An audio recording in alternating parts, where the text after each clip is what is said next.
Para a plateia e assim repetirão cada palavra proferida pelo formando.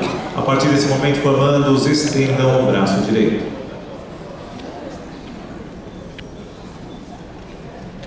Boa noite a todos.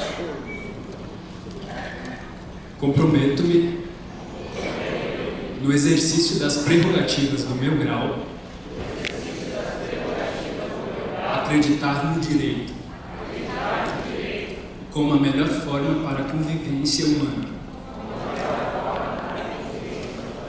e usá-lo para a construção de uma sociedade mais justa.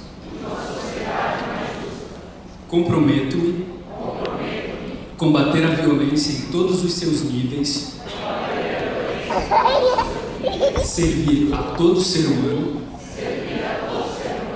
sem qualquer discriminação, buscando promover a paz. Comprometo-me defender a liberdade, pois sem ela não há Estado de Direito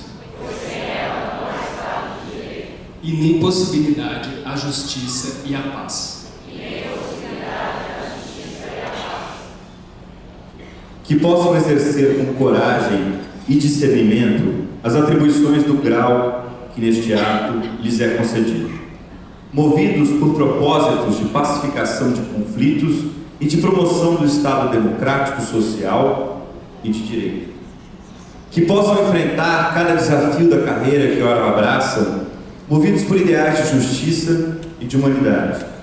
Eu, Felipe Querado Souza Pinto, diretor da Faculdade de Direito da Universidade Presbiteriana Mackenzie, no uso das atribuições do meu cargo, confiro os aprovados em todas as disciplinas do curso de graduação em Direito, no primeiro semestre letivo de 2016, na pessoa de seu representante, o grau de bacharel em Direito, para que gozem das prerrogativas a ele garantidas pela legislação brasileira.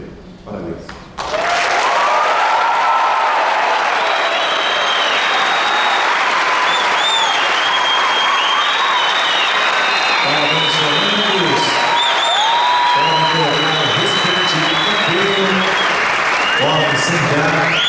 Pois nesse momento teremos a leitura da ata de colação de grau pelo digníssimo secretário-geral da Universidade Presbiteriana Mackenzie, Nelson.